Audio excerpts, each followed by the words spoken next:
Amém. Antes de assentar, nós vamos ler aqui. Hoje não vamos cantar, né? Eu ia cantar, mas aí Deus já usou a irmã Camila para cantar.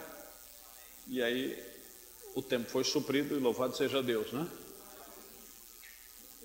Quando não tem especial, eu canto. Porque o meu não é especial, o meu é congregacional. Junto com todos vocês, né? Nós vamos ler em 2 Coríntios, capítulo 10.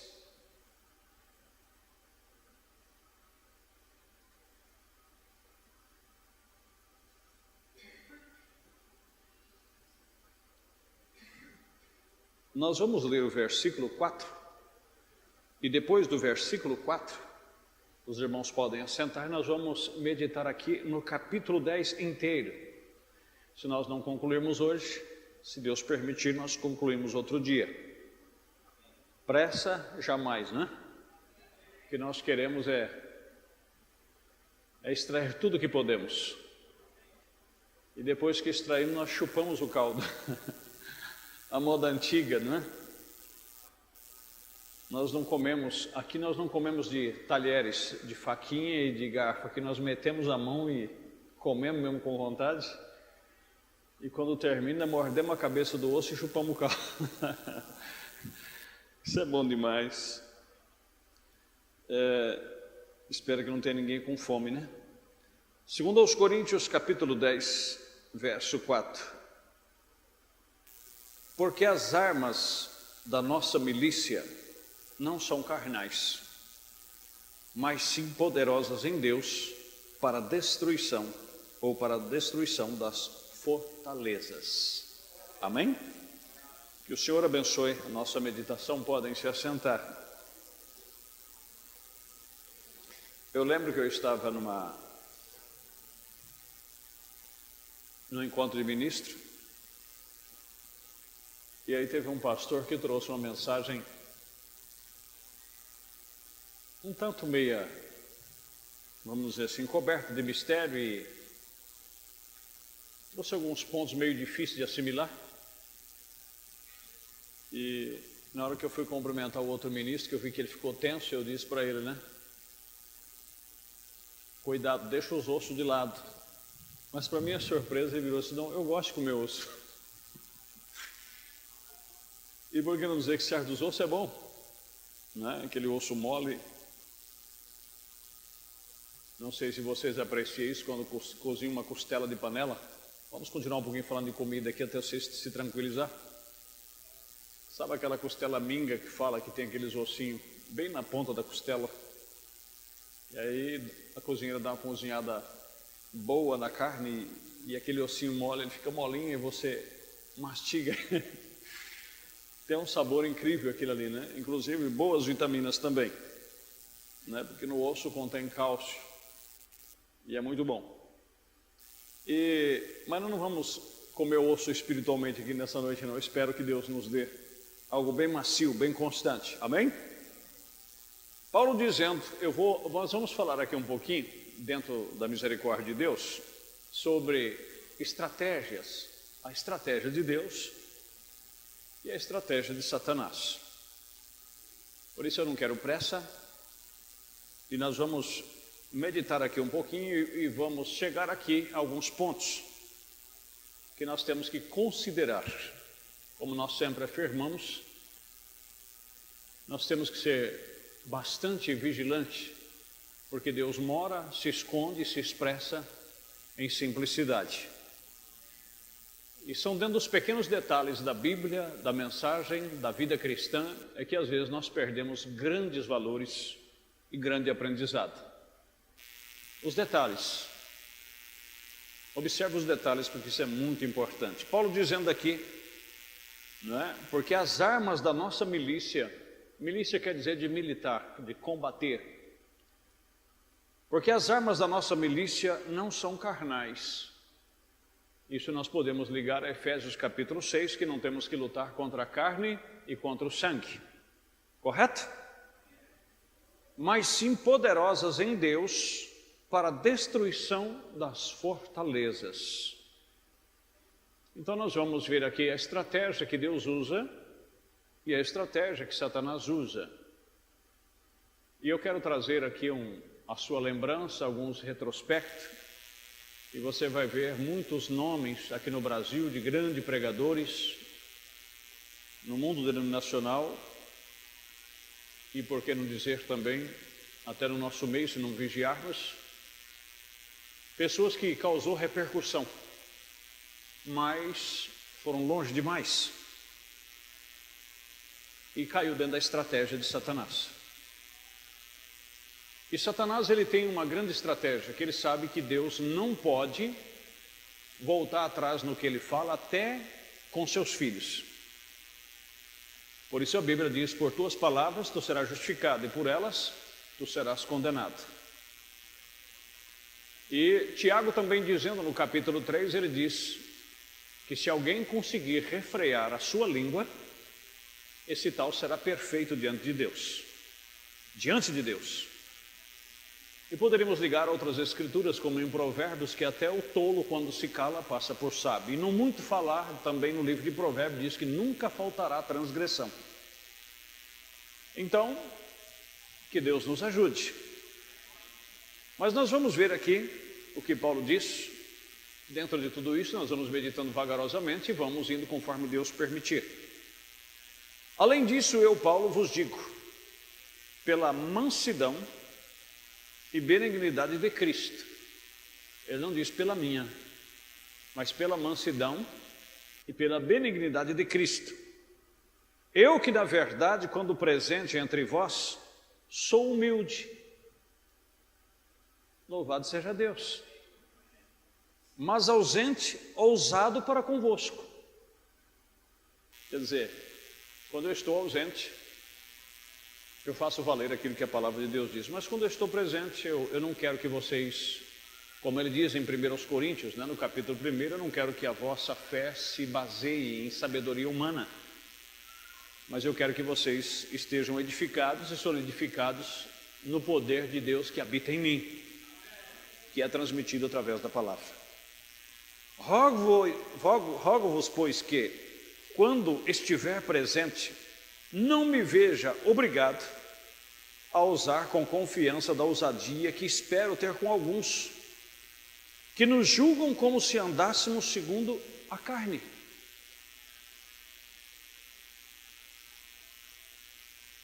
Irmãos, é difícil, é por isso que a Bíblia disse que se você quiser manter uma certa aparência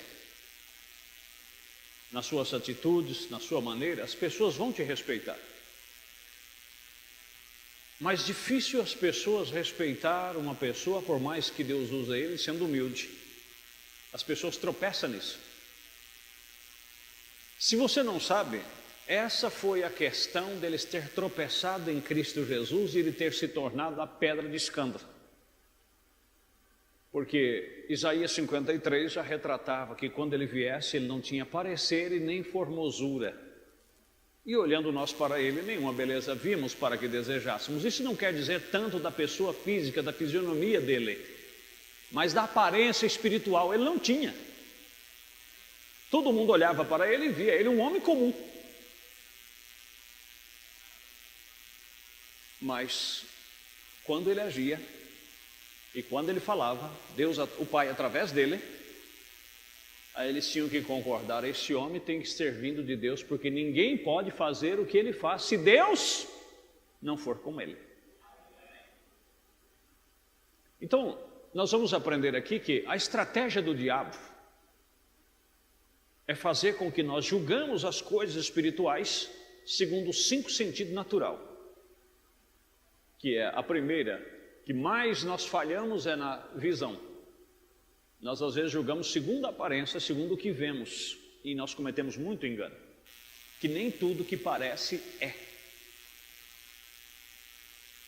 Correto? Pelo que às vezes ouvimos com o ouvido natural. Por isso que Jesus sempre se referia: quem tem ouvidos para ouvir, que ouça. Ele não estava dizendo que tinha muito surdo naquela época. Tanto é que essa frase é repetida nas 7 cartas de Apocalipse, capítulo 2 e capítulo 3. Sempre ao final de cada carta, essa demonstração. Quem tem ouvidos, ouça o que o Espírito diz às igrejas. Mas às vezes nós julgamos pelo que ouvimos. E às vezes nós ouvimos intelectos, nós ouvimos sabedoria humana, e nós nos apoiamos nisso. E depois nos decepcionamos e caímos dentro da estratégia maligna do diabo. Mas nós vamos aprender muito aqui, eu creio, pela graça de Deus. Porque andando na carne, não militamos segundo a carne.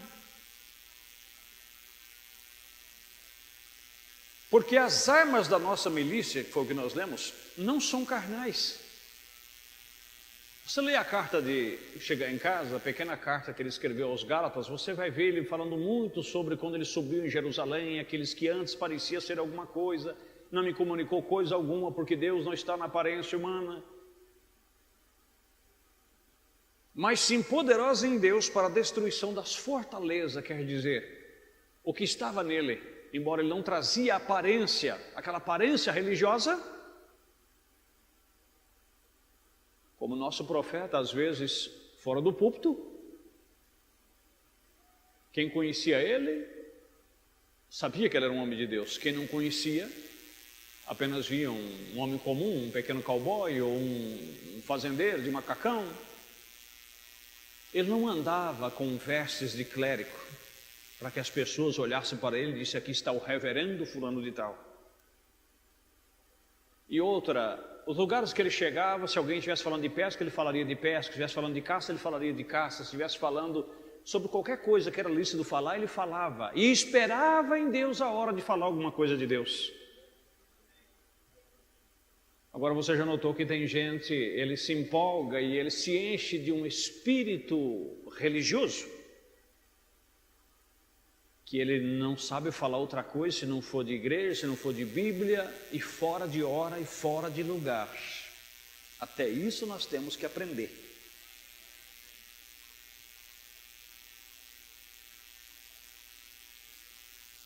Destruindo os conselhos e toda a altivez que se levanta contra o conhecimento de Deus.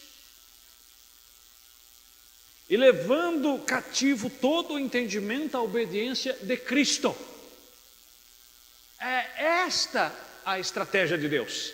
Amém? Eu vou repetir. Destruindo os conselhos e toda altivez que se levanta contra o conhecimento de Deus. Então é por isso que Deus envia a verdadeira sabedoria para destruir certos meios que são usados e levantados para destruir o verdadeiro conhecimento. E qual seria o conhecimento? Às vezes levando as pessoas a apoiarem e crer em um sistema, a crer que um homem é o homem, é isto e aquilo, quando na verdade nós temos que levar as pessoas suas vidas e o seu entendimento cativo ao entendimento de Jesus Cristo.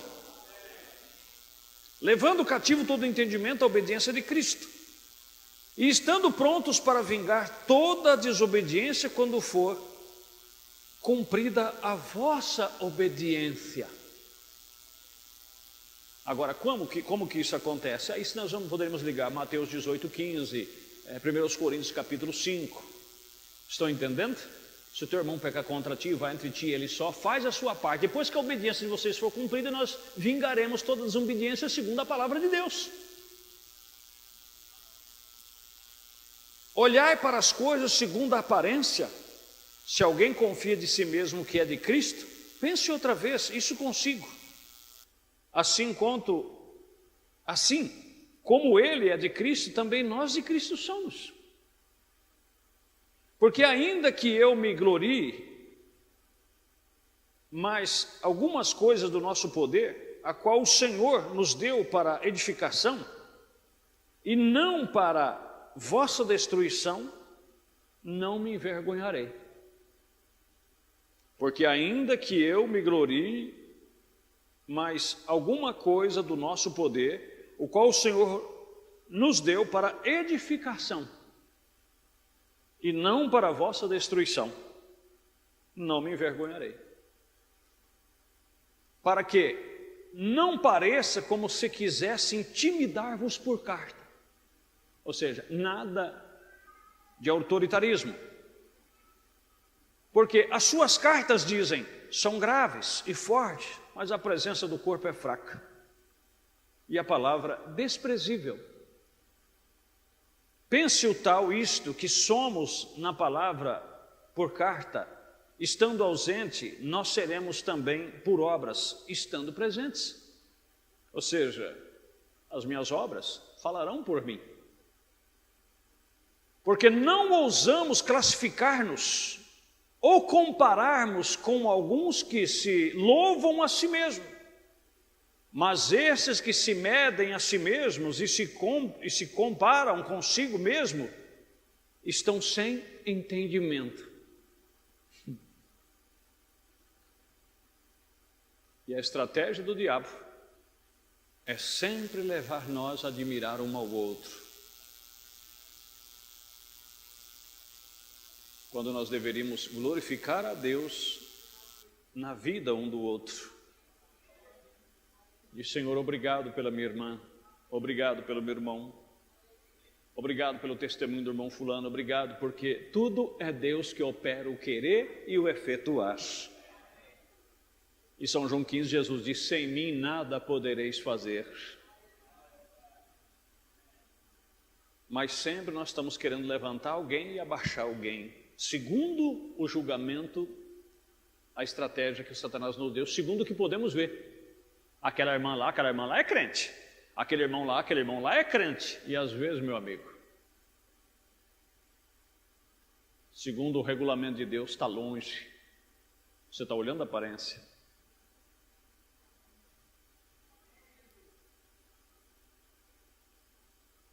Mas não nos gloriamos fora da medida, mas conforme a reta medida que Deus deu para chegarmos até vós. Ou seja, eu sei nos pontos que eu posso me gloriar mediante o que está na Bíblia, mas também sei os pontos que eu me envergonho de mim mesmo. Então, para quê? Porque não nos estendemos além do que convém, como se não houvéssemos de chegar até vós, pois já chegamos também até vós no Evangelho de Cristo, não nos gloriando fora de medida nos trabalhos alheios, antes tendo esperança de que, crescendo a vossa fé, seremos abundantemente engrandecidos entre vós conforme a nossa regra. Ou seja, se a fé de vocês aumentarem, amém? Preste atenção nisso e nessa visão de Paulo.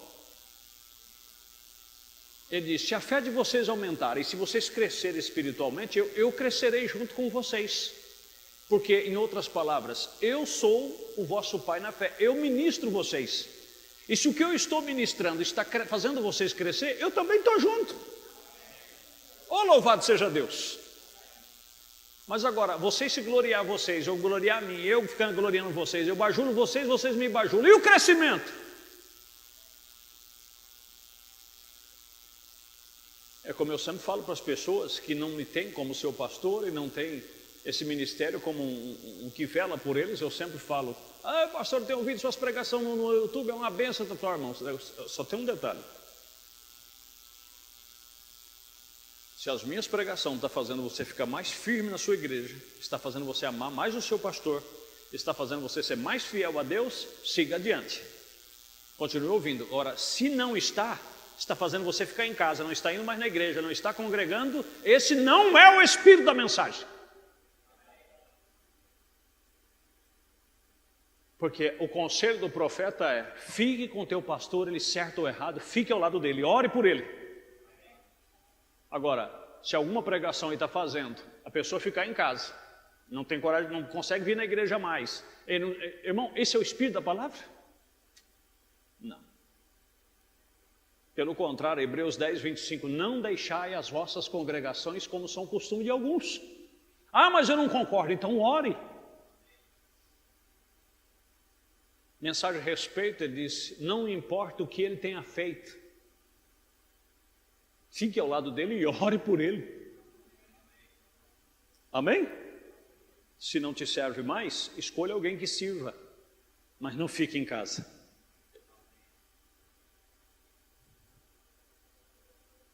Não nos gloriamos fora da medida nos trabalhos alheios, quer dizer, não em trabalho alheio, mas eu quero ver a fé de vocês aumentar. Se vocês crescerem, eu cresço junto.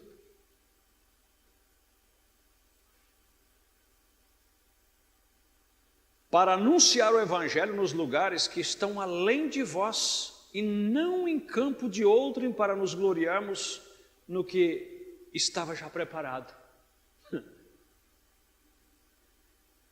Eu estava lendo a mensagem recente, o profeta disse, geralmente quando vai se começar um trabalho novo numa cidade, geralmente as pessoas tentam granjear membros de outra igreja para aquela igreja. O profeta disse, isso é errado. Quem já tem sua fé estabelecida a sua igreja, que Deus seja louvado. Amém? Você está bem lá na denominação, acho que lá vai... A primeira coisa que eu pergunto para as pessoas, quando vêm com dúvida, eu digo, você crê que na igreja que você está lá, o que é pregado e o que é ensinado lá vai te preparar para o arrebatamento? Não, pastor, eu creio, então continue lá, fique lá. Você está no lugar certo. Agora, o dia que você não conseguir crer que isto é o suficiente, então procura. Procura que quem procura acha. Amém? É só orar e Deus vai te abrir uma porta, mas problema por problema, pastor, estou querendo sair de lá porque tem um irmão lá que fez isso, teve daquilo, porque o pastor tem esse defeito, a mulher do pastor, ou o filho do pastor, ou o tocador, ou o cantor. Eu disse, meu irmão, só se nós colocar um tapume no seu olho e mandar você para lá, porque chega lá você vai ver problema lá também. Mas na palavra nunca teve problema. Amém?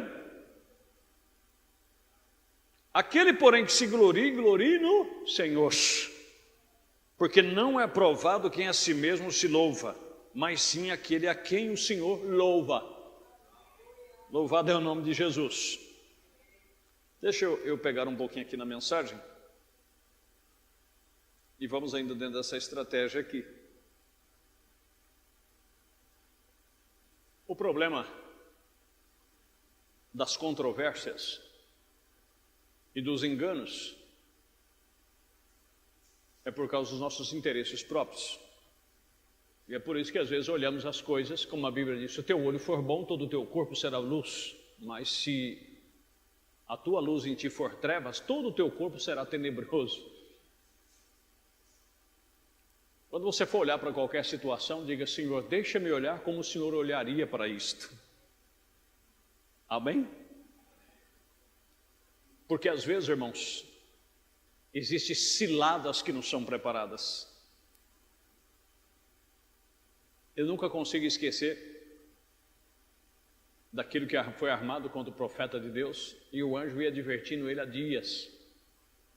Olha, se prepara que tem uma armadilha para você, se prepara que tem uma armadilha para você. E ele ansioso, disse, meu Deus, orando.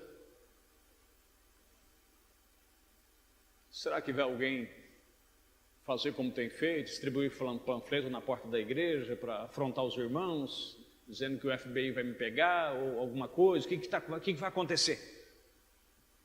E aí vocês lembram, os antigos lembram do fato, foi daquele casal que entrou, foi enviado lá justamente, foram impelidos para lá como uma armadilha contra o servo de Deus. E por certo é um culto como esse aqui que tem, a maioria da igreja não está. Se assentou um no banco da frente, outro no banco de trás, ela sentou no banco da frente e ele sentou no banco de trás. Aí ele abraçava ela por trás e puxava o pescoço dela e beijava ela dentro da igreja. E chamando a atenção de todo mundo. E o anjo se aproximou do profeta e disse, essa daí é a armadilha. Eles estão na sua mão. O que você disser vai acontecer. Se você falar, vira um monte de cinza, em outras palavras ali, para que todo mundo observe e veja que você é um homem de Deus, vai acontecer. O que você disser, acontecerá.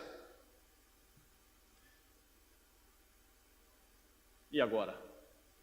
Aí era a hora de tentar olhar como Deus olharia.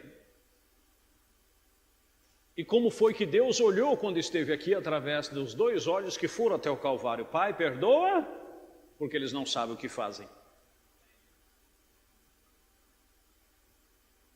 E ele disse, eu os perdoo.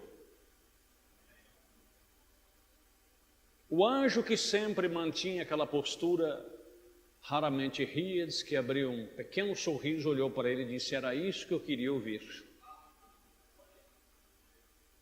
E naquela hora, o poder de Deus desceu, atingiu a congregação e o casal. Agora, o fato só estava acontecendo entre o profeta e o anjo.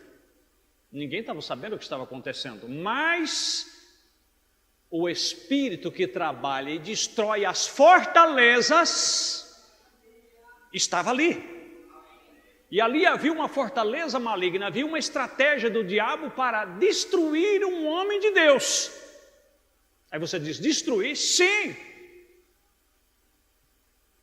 Porque se ele determinasse, o poder da palavra, da decisão, estaria com ele. Se ele quisesse fazer uma exibição e dissesse, sejam fulminados, iriam ser fulminados. Mas era aquilo que Deus queria? Não. Para ele, talvez, seria algo que repercutiria. Todo mundo falou assim, ó, foram lá no tabernáculo e zombaram. Eu estava vendo no YouTube um testemunho de um pregador que já foi muito conhecido aqui no Brasil, ele falando o que ele fez com uma bruxa dentro do ônibus, uma feiticeira, uma mãe de santo. E eu assistindo o que ele estava falando, eu sinceramente, com todo respeito a ele e ao ministério dele, eu não pude concordar com o que ele fez. Eu acho que não foi sábio o que ele fez. Usar o poder que estava nele para reverter a situação e zombar da mãe de santo. Eu não faria aquilo. Com o conhecimento que Deus, o pequeno conhecimento que Ele me deu hoje, eu não faria isso. Eu cederia, eu iria pelo caminho da humildade, o caminho que Jesus foi. Porque este é o caminho da vitória. Estão compreendendo? E às vezes, armadilha como essa é colocada nas nossas mãos quando nós temos domínio da situação. Às vezes tem situação que está sob o seu domínio, você tem a pessoa na mão. Agora é hora de você mostrar o que está dentro de você. Como Saul esteve nas mãos de Davi. Matava ou não matava?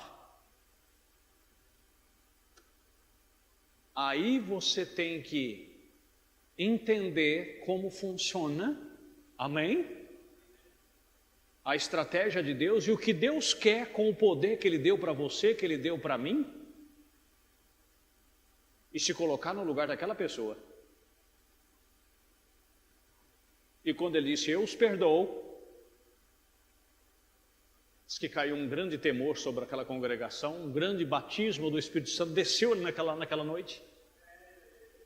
E pessoas chorando e louvando a Deus, e o casal ficou envergonhado, ela levantou, ele levantou atrás, pegaram o caminho e foram embora, e o culto trovejou.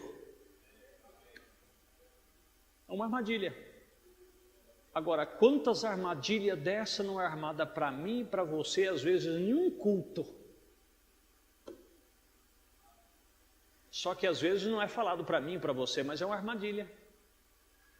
E você cai, como o profeta da outra oportunidade, ele não teve a mesma graça, ele teve que ir lá naquele bar, lá pedir desculpa para aquela mulher e orar com ela, porque ali não foi lhe dada a graça dele a perdoar, pelo contrário, ele terminou a julgando.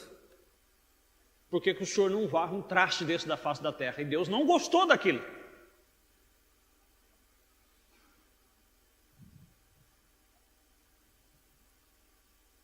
Mensagem A Queda do Mundo, 61. O profeta disse, por que o mundo não consegue receber o que nós recebemos? Por causa da estratégia que Deus usa. Eles não conseguem seguir isto. Estão compreendendo? E quando nós conseguimos captar a visão de como Deus usa certa estratégia, que Ele permite até coisas acontecerem, coisas por um tempo te acompanhar, para lá no futuro aquilo te livrar de um mal maior. Vocês lembram da questão da perna do missionário, que teve que ser amputada e colocaram uma perna mecânica de borracha para que mais tarde aquele poupasse a vida dele. E às vezes Jesus disse que é melhor você morrer sem ter um braço e entrar no reino dos céus do que você ser curado e receber o outro braço e se perder e ir para o inferno. É melhor você entrar no reino do céu com um olho só e não conseguir recuperar a visão do que você ir para o inferno com os dois. Mas a estratégia do inimigo, eles querem o poder de Deus para fazer espetáculos, e a maioria das pessoas só se aproxima de Deus através dos benefícios naturais. É o que o olho consegue ver. Mas vem o profeta e diz, olhando dentro da estratégia do poder de Deus, ele disse, eu preferiria que tivesse o amor fraternal entre as pessoas do que não ouvir nem sequer um testemunho de cura. Se você escolhe, da agora para frente, você não quer que ninguém mais seja curado fisicamente, ou você quer ver o amor fraternal dos irmãos abraçar uma outra e chorar, e um ter o sentimento por outro como que se fosse ele mesmo. Ele disse, deixa esse amor fraternal, para mim é mais importante. Amém? Porque o amor fraternal, se cada um de nós se enchêssemos dele, tudo nós iríamos suportar, tudo nós iríamos sofrer, tudo, amém? Oh, louvado seja Deus. 61, os políticos queriam um Messias ungido, e os judeus estavam procurando por um Messias, como o povo hoje quer um Jesus, o povo quer um Salvador, o povo quer um curador, e eles queriam que chegasse não como o que eles tinham, eles queriam um general que chegasse e cortasse a ambos, Roma e Grécia fora da terra para eles. Este é o tipo de Messias que eles queriam. Eles estavam orando por esse tipo de Messias. E por que não dizer que muitos de nós estamos orando para Jesus, pedindo para Jesus, mas, como nós meditamos outro dia naquela mulher que,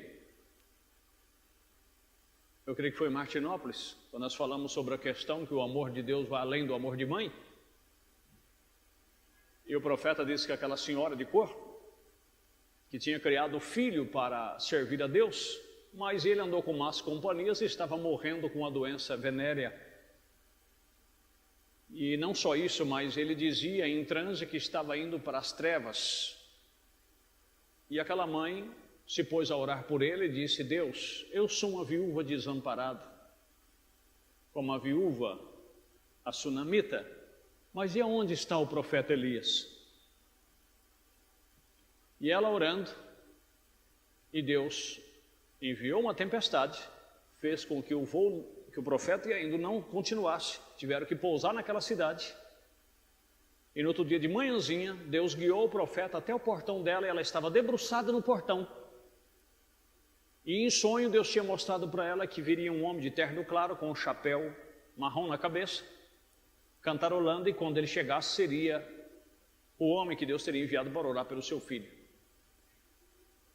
E ela, quando acordou, disse que desde as 3 horas da manhã ela estava molhada, de sereno, debruçada no portão, esperando pela hora chegar. E quando amanheceu o dia, lá vem descendo o homem de terno claro, com o chapéu na cabeça. E quando ele ia passando por ela, ela disse, bom dia, pastor. Ele virou e disse, pastor, como que a senhora sabe que eu sou um ministro? Ela disse, Deus mostrou que o senhor viria para cá. O senhor já viu falar da viúva, da sunamita? Ele disse, sim, eu sou essa viúva. O senhor poderia entrar? Ele disse, meu Deus, sim. Aí contou a história, está aqui esse meu bebê, um homem de 18 anos deitado na cama morrendo, era o bebê dela. Eu tenho criado esse menino para servir ao Senhor, mas ele andou com más companhia, ele está nessa situação. Mas o pior disso, pastor, não é ele morrer. O pior é que ele é um apostata. E ele está na balança. E eu não quero que ele morra assim. Compreendeu? Você está vendo o que move Deus? E aí ela disse, o senhor oraria por ele? Mas ele disse que a primeira coisa que ele entrou, ele disse, já entrei dentro de palácio, de rei, já fiquei diante de monarca, e casas com tapete persas e todas as coisas que você possa imaginar, mas nunca vi algo como aquilo. Simplesmente ele estava em uma cama de dobrar, e ele estava deitado nela, tinha uma mesa e um quadro na parede dizendo, Deus abençoe a nossa casa. Ele disse, que lugar é esse? Aí o profeta disse, ela disse, choraria pelo meu bebê? Aí ele disse, a irmã ora primeiro. Aí disse que dobraram o joelho em volta da cama. Ele disse que até hoje ele ouve aquela oração. Como que aquela mãe orou. E o profeta disse, ela nem sequer mencionou sobre a cura dele. Mas simplesmente dizendo, Senhor, salve-o. Não deixa que meu bebê parta dessa maneira. Eu quero que o Senhor leve, mas que leve para os teus braços e que ele descanse em paz. Não deixe meu bebê morrer como um apostata. E quando ela terminou de orar, o profeta disse, ela estava chorando e eu estava chorando. Aí ela disse, o senhor pode orar agora, pastor? Aí ele começou a orar, disse que ele sentiu vergonha da oração dele. Que se fosse olhar pela unção e pela determinação da oração dela, a dele ficaria longe. Mas que quando ele terminou de orar, a única coisa que ele podia dizer para a mãe dele é que estava perdido, como se ele estivesse no fundo do oceano e tudo era escuro. Mas aí quando eles terminaram de orar, ela orou, e depois ele orou, o profeta orou, e pôs as mãos sobre os pés dele, que estava gelado. Diz que ele começou a dizer, mamãe, o quarto está ficando claro. O quarto está ficando claro. Aí assentou sobre a cama. E o profeta, mais tarde, passando na cidade, ele estava trabalhando numa linha férrea, com a boina, né, que eles usam. E quando o irmão Brano ia passando, ele reconheceu o irmão Brano e disse, olá, reverendo Brano, o senhor lembra de mim? Ele disse, não. Se eu sou aquele moço que o senhor orou, que a minha mãe levou o senhor lá na minha casa e tal. Aí foi lá, abraçou o irmão Brano e disse, hoje, graças a Deus, eu voltei para o caminho do Senhor. E eu sou diácono lá na igreja. Amém? Mas as pessoas não querem seguir a estratégia de Deus. E a estratégia de Deus é esta, não tema o que mata a carne e o sangue. E depois não tem mais nada o que fazer. Mas antes temeis aquele que tanto pode destruir a carne, como também lançar a alma no inferno. Mas nós, pelo contrário, nós tememos o câncer, nós tememos a AIDS, nós tememos revólver, nós tememos muita coisa. E esquecemos a quem mais nós devemos o devido respeito e o devido temor, que chama Senhor Jesus Cristo. E às vezes queremos um Jesus que nos livre de todos os problemas, que desata os nó, como a oração do matuto, desata os nó que está diante de nós, abra-me uma porta de trabalho, Senhor, abençoa meu trabalho, que eu estou tendo prova lá, estou tendo prejuízo. É só isso que nós pensamos, é esse tipo de Jesus que nós queremos. Mas vamos seguir esse ponto de vista bíblico, escriturístico e de Deus. De hoje em diante vamos colocar primeiramente o reino de Deus e a sua justiça, e as demais coisas vai acrescentar e vai seguir isto aí. Amém? Oh, louvado seja Deus. Os romanos disseram, envia-nos, vamos votar por alguém que seja um homem ungido, um homem que seja um homem ungido, um homem que compreende, que seja um perito em política. Ele saberá exatamente a estratégia para tomar a Grécia e a todo o resto do mundo, porque Roma tinha o poder, tinha um exército, e a Grécia tinha a política, os grandes sábios.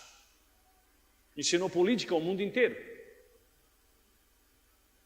Ele saberá exatamente a estratégia para tomar a Grécia e todo o resto do mundo. O restante do mundo estava clamando, envia-nos alguém que seja tão ungido com a mente de gênio, que saiba como vencer o resto do mundo. Agora, se aquilo não é o quadro do mundo de hoje, eu não sei.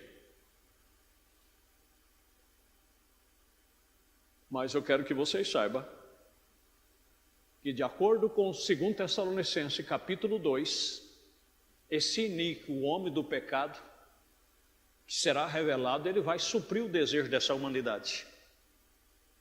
Pois ele vai ter a operação do erro, e segundo o Apocalipse, até fogo ele derramará do céu na presença de todos. Ele vai ser o homem que o mundo quer, um homem que terá poderes na mão, de sinais, de prodígios, e o homem que irá controlar a moeda do mundo. Pode ter certeza disso. Até Israel será enganado. Eles que são o dono do dinheiro, de acordo com Daniel capítulo 12, esse príncipe que se levantará, que se chama o falso profeta, que começou com o anticristo, agora falso profeta, e culminará sendo a besta, até Israel ele vai conseguir passar, porque ele terá a graça para ilubridiá-los, porque toda a eficácia de Satanás estará nesse ser. E aí eu quero que você saiba, meu irmão, ai daqueles que estiverem sobre a face da terra nesse tempo. A igreja clamando, envia-nos um general que coloca cada um de nós armado e que saiba como usar a espada e nos diga a estratégia de tomarmos Roma e Grécia e o restante dos que estão na terra. Esta é a maneira que eles querem fazer, governar, este é o poder. Aí você diz, como o William Branham sabia disso? Bíblia, simplesmente Bíblia. Leia Atos capítulo 1, até os discípulos perguntaram para ele, restituirá tu nesse tempo o reino a Israel? Eles estavam esperando um Messias militar, eles estavam esperando um Messias que guerreasse suas guerras. Aquela não era a estratégia de Deus. A estratégia de Deus era vencer o mundo, era vencer o diabo, era vencer os reinos e introduzir um novo reino, o reino dos céus. Por isso ele disse em Mateus capítulo 10, ide pregar e anunciar dizendo, é chegado o reino dos céus. E nós estamos dizendo o quê?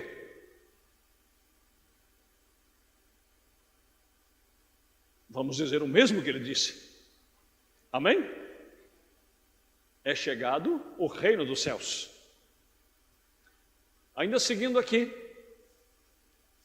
nós encontramos exatamente a mesma coisa hoje nas igrejas. Você, metodista, vocês estão esperando por um Messias. Que espécie de Messias? Não aquele que Deus te enviou. Vocês batistas, vocês estão esperando por um Messias. Vocês, Assembleia de Deus, vocês estão esperando por um... É isso correto? Mas o que você está procurando? A mesma coisa que o mundo político está procurando.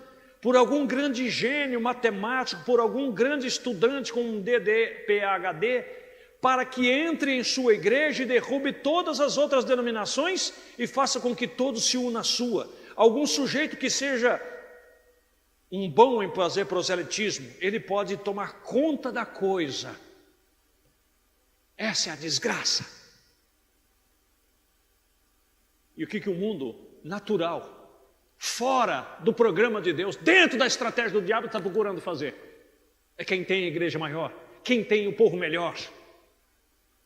E nós, se não tomarmos cuidado, estamos dentro do mesmo barco. Qual é o companheirismo maior? Qual companheirismo tem mais pastor? Qual companheirismo tem isso? Qual companheirismo tem aquilo?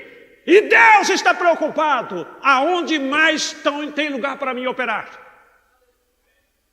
Aonde mais pode se ver o meu espírito se propagando. Aonde mais a palavra de Deus está sendo manifestada. Aonde mais pessoas estão vivendo para Deus.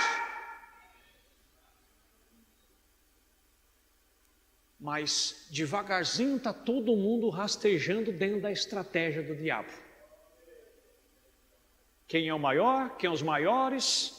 Se alguém traz um pregador da África, todo mundo, todos os companheiros têm que trazer pregadores da África. Se alguém traz um americano, todo mundo tem que trazer americano, porque ninguém pode ficar para trás. Temos que dizer, estamos igual ou estamos melhor? Vamos trazer Jesus Cristo!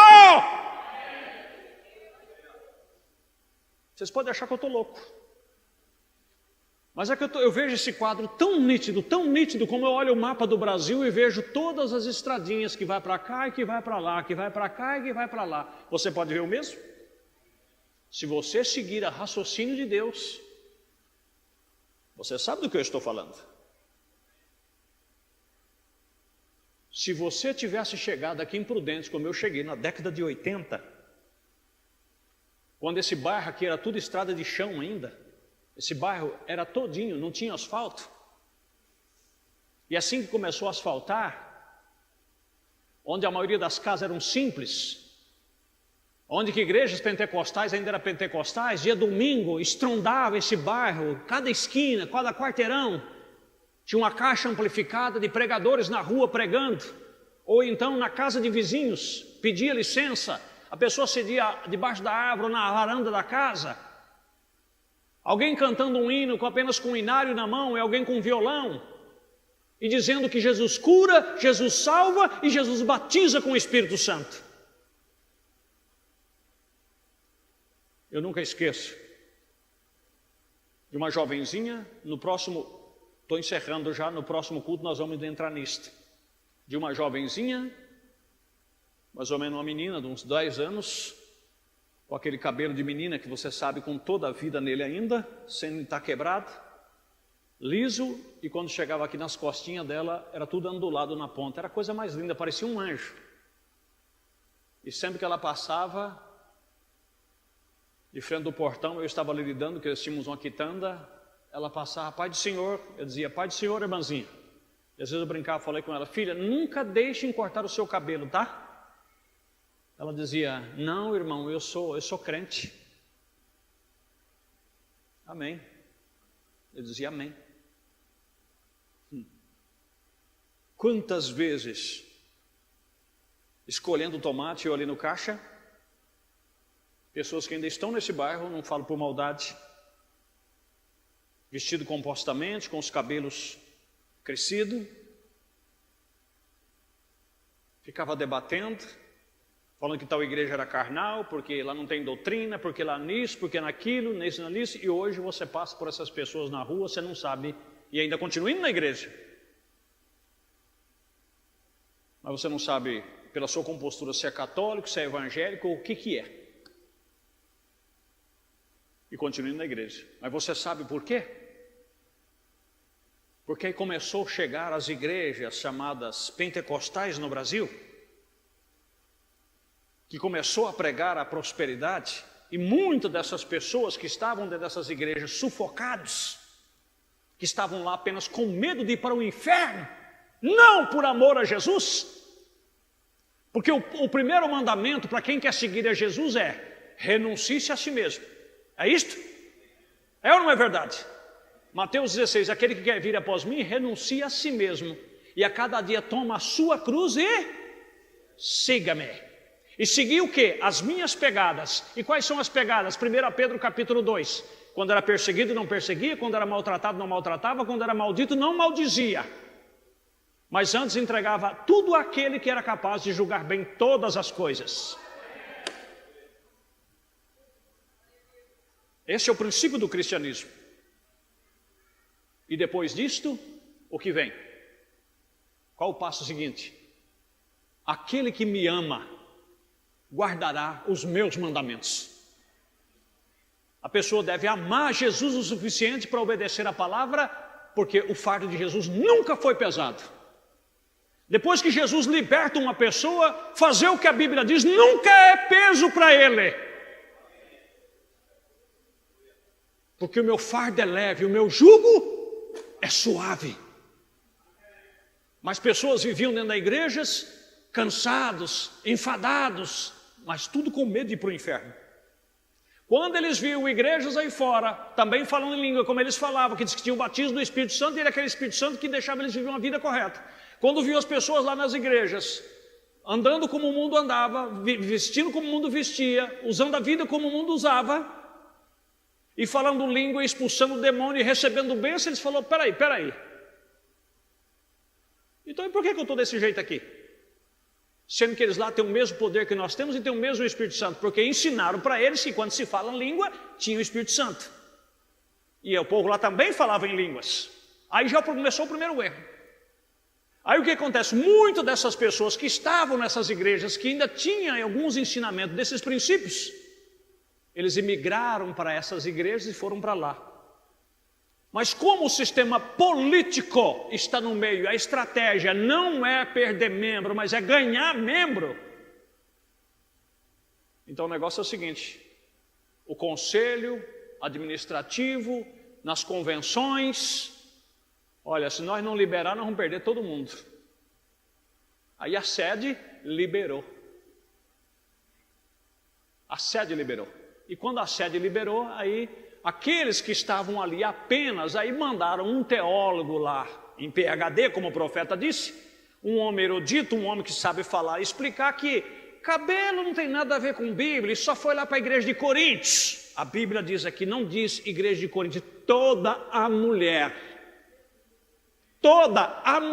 não disse a igreja de Coríntios, toda a mulher que ora ou profetiza com a cabeça descoberta. E o que é descobrir a cabeça? É cortar o cabelo. Você vai mesmo na lei levítica lá, quando uma pessoa era dada como leproso, ele tinha que descobrir todo o seu corpo, ele tinha que depilar todo o corpo. Eu poderia pegar um monte de referência para mostrar para você o que é cobrir e descobrir. Não é como uma certa denominação que fala que acha que cobrir é pôr um pano na cabeça. Não. O cabelo é a cobertura. Estou entendendo? O cabelo é o véu.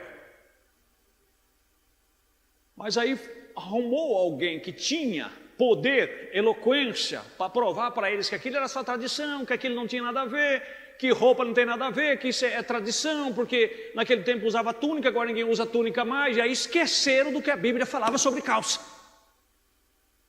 E aí facilmente convenceu aquelas pessoas, e hoje você vê as pessoas que antes foram até excluídas de igreja, hoje normal, tudo tranquilo, mas tudo, sabe por quê?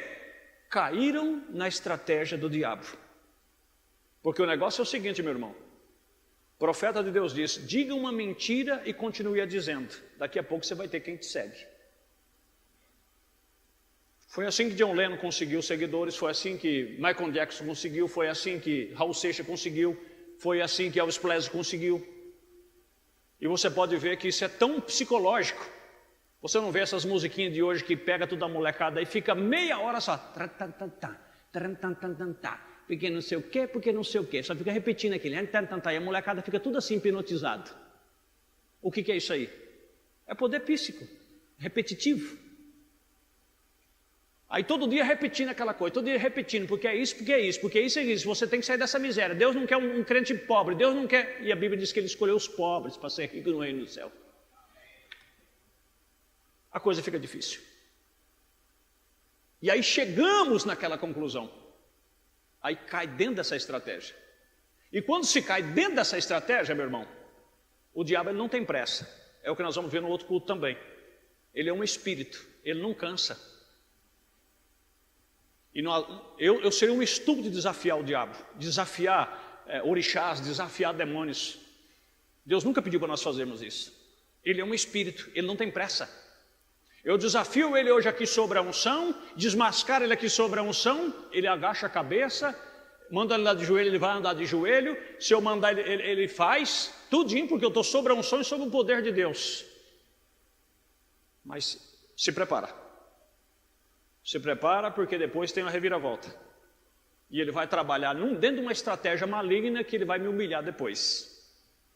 Não esqueça que até sobre a ordem de Deus muitos homens pagaram o preço. Veja que Elias, sobre a unção de Deus, matou todos os profetas de Acabe e de Jezabel, não foi? Mas depois que a unção desceu dele, o que Jezabel falou?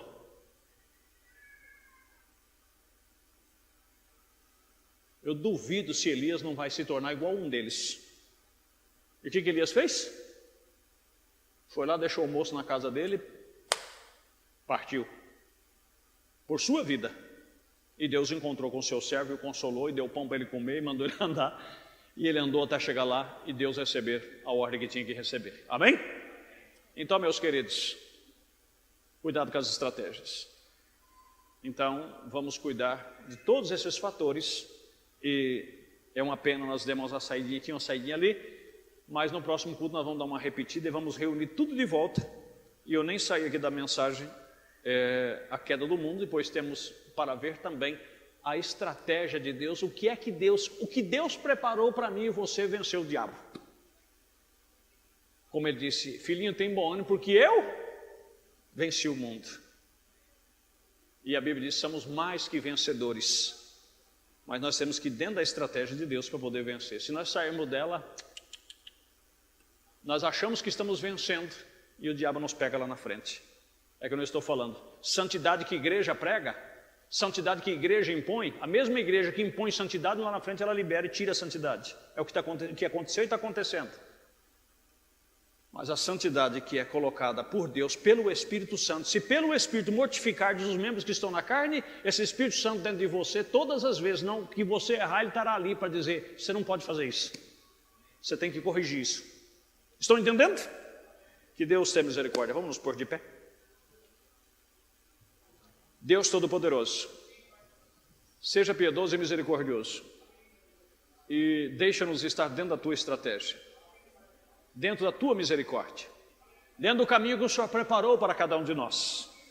Obrigado por tuas palavras, obrigado por tua misericórdia e pela tua grande graça.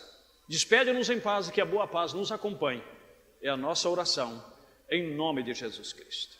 Amém. Vão em paz, em nome do Senhor Jesus. Amém.